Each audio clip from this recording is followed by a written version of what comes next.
Alright guys, welcome back to another project. So in this one we're going to be doing something that is a little bit different from what you guys have been seeing me do for a while now, and that is getting into some leatherworking. Now leather is a material that I have always had a bit of a fascination with, and I've wanted to get into leatherworking for a very long time now, but I never really knew what I would want to do with it. You know, there's only so many things that I thought you could make out of leather. But one day, while I was kind of scrolling through Pinterest, I kind of fell down this rabbit hole of looking at these leather, canvas, wool bags, just anything to do with like bags, backpacks, all this different kind of stuff. And all of a sudden, I had a ton of inspiration for things that I could make out of leather. Because the trick is that I like backpacks. There's something about backpacks that I've always had a bit of a fascination with.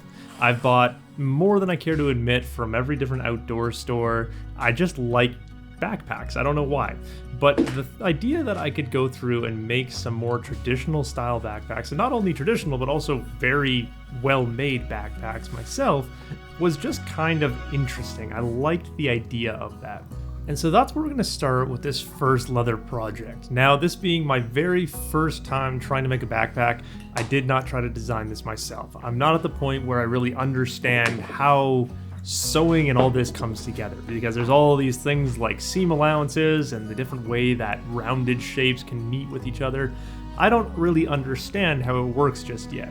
So luckily enough, I was able to get this free set of plans from Claridge Leather, and there will be a link to both his video and his channel in the description of this video, and I highly recommend if you guys are at all interested in getting into leatherwork, you go and check out his channel, because he has some of the best content I've seen when it comes to leatherworking. I absolutely love it. And so anyway, he put out this free set of plans for a very simple tote bag.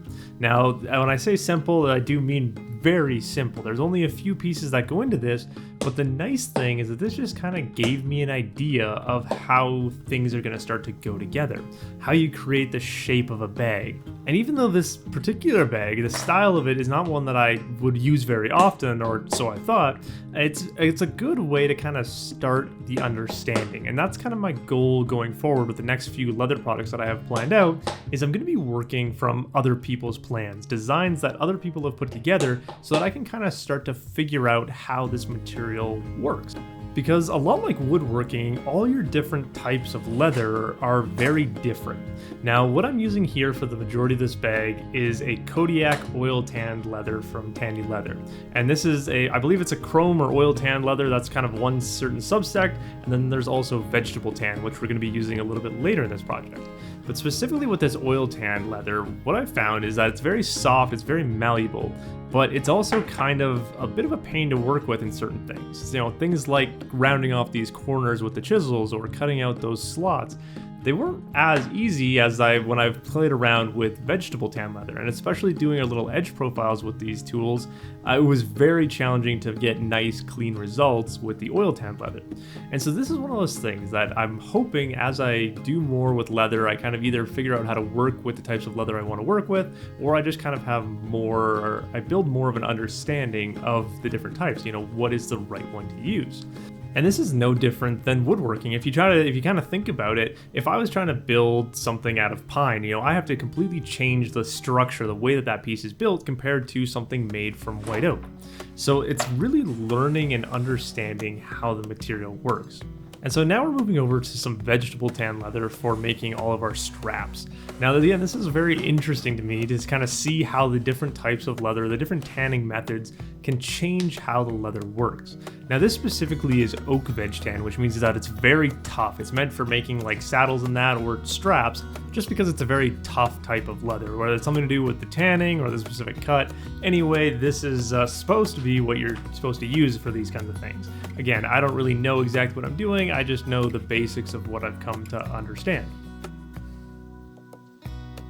Now you'll notice that some of our straps are going to be made from that veg tan leather, some of them are going to be made from our oil tan leather. Really, it was just kind of whatever I thought would work properly. So for these little buckle straps, we're going to be using the oil tan leather just again because I wanted to see how things work.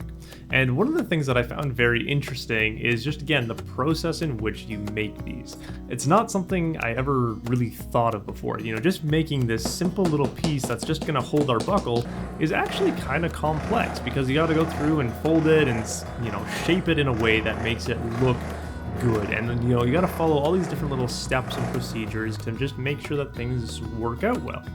And I'm glad to say that in the end I was able to get something I was very happy with, but I think in the future if I was doing little pieces like this, I'd probably try to use a vegetable tan leather again. Just because again, that vegetable tan leather, from what I understand, it's a little bit more tool workable, whereas the oil tan leather, it tends to be a little bit softer. So where the vegetable tan leather, you can get a nice crisp edge with your beveling tools, on the oil tan leather, it tends to tear a little bit more. So it's all about, again, this understanding of how these different leathers kind of work together. But overall, I was very happy with the way that this whole thing came together, and it was a lot of little things that I got to practice on to try and figure things out. With all of our pieces cut out though, we can now start to actually put the bag together. And this is where I learned a lot about leatherworking and about how difficult it can be. So you can see with these pieces, I just used some double-sided tape to try and get them stuck on because that's what Claire's Leather recommended in his video. But the problem that I found is this double-sided tape does not stand up well against using chisels to punch your holes. They kept tearing off and it was just a pain. So I'd have to punch a few holes, stitch a few lines, and it was a really annoying process, but I managed to kind of get it together. And they looked really good. Now again, these little tabs, I forget what they're technically called, but I think that they would have been better as a vegetable tan leather because they would have had a little bit more stiffness, a little bit better shape to them compared to the oil tan leather. But again, it's all about the learning curve here. And I really did like the process of making this bag because it felt very freeform. You know, when you talk about something like woodworking, you know, you're using a lot of solid tools and solid references and whatnot. You know, when I cut a piece, I'm cutting it to exactly 5 6/16. Whereas with this leatherworking, I'm kind of just making the shapes that I need. They do have somewhat accurate measurements, but as long as what you're putting together kind of works, then you're not really going to run into any problems. So it's just kind of that free-form method of creation that I really did like. But at this point, I also started to realize how much work this was going to be. As I'm sitting here, I'm going through and hand stitching all of these pieces, and I'm using a traditional saddle stitch, which is both the toughest form of stitching leather from what I understand, but also the most time consuming. Now I did this because it's the only one that I really know, and going out and at this point in time trying to buy a sewing machine to do all this stuff was just not an option. Most brand new leather sewing machines start at about $2,000, which was just, again, crazy expensive. Now if you really like the craft, you can get into doing that and it's really not that bad. But I'm just not at the point yet where I wanted to do that. So I decided to go through and hand stitch all of this. And again, it's one of those things, it was just kind of a proof of concept in my mind that this is something that I actually want to do. Because in past leatherworking projects that I've done, you know, I've played around with leather a decent amount, and it was always the stitching that made me not really want to fully get into it. It was always kind of the hurdle for me. But what I decided with this project is I was going to sit here, I was going to hand stitch this whole bag, and I was going to see how bad it was. And I can safely say that it was very, very, very painful. I had massive blisters all over my fingers. It was not an enjoyable process. But what it taught me is that it is still kind of a fun process. Because while I was sitting there and I was hand stitching this bag, I literally just put a movie on my phone and I just sat there and kind of meditated almost. It just was a time where I could sit and I didn't really have to think too much about what I was doing. I was just stitching these pieces of leather together, and in the end I came out with something that is very satisfying. It was a very worthwhile bit of boredom, I can kind of put it that way. And I would liken it to something like stippling within woodworking. You know, when you're sitting there and you're making those little divots all over a piece, you know, I've done that on quite a few projects now, and it's always a look that I like. And when you're doing it, it takes so much time and effort to make sure that it comes out looking good, but that final result is always just so beautiful. And I would say the exact same thing about hand stitching this leather bag. Although the actual process and the time that it took was both very painful and annoying in some ways, the final result was just so satisfyingly beautiful. And this is one of those things where now I know that in the future, I do eventually want to get a sewing machine to continue doing my leatherworking, but it's not something that is a complete necessity because hand stitching is kind of a fun thing to do.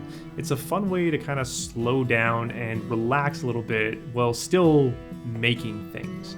So it's one of those things where it's kind of a mindset thing, but again, in the future, I would really like to get a sewing machine because the process of making leather bags would be a lot easier and a lot faster too, because this bag also took a very long time with all of that hand stitching. It is something that is just kind of in my mind at all points in time. This also brings me to another good point. Lately, I've had this idea to get started with a lot of other hobbies. You know, I love my woodworking and I will continue woodworking for as long as I possibly can.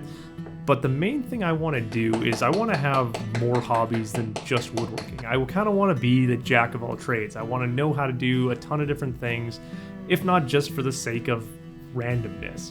I like the idea of, you know, being able to talk to people and be like, oh yeah, well, I built this cabinet in my house, but I also built this, or I also made this backpack, or I also, made this set of knives that are on my kitchen table, or I made this pottery, all these different forms of making. That is something that I really want to do with my life. I want to learn how to make as many different things as I possibly can. So I'm just kind of going slow, choosing different little types of hobbies here and there as I can afford them because, as everyone knows, anytime you start a new hobby, there's always that upfront cost that can be a little bit prohibitively expensive. But again, with something like leatherworking, that cost can actually be fairly low. Your leatherworking tools, surprisingly enough, are not super expensive. If you can look on like Amazon or other, if you go to Tandy Leather, you're probably going to spend a lot of money, but I found a ton of these tools on Amazon for a third of the price of what you can get them at Tandy, which is where I would recommend if you're interested in leatherworking, check Amazon first.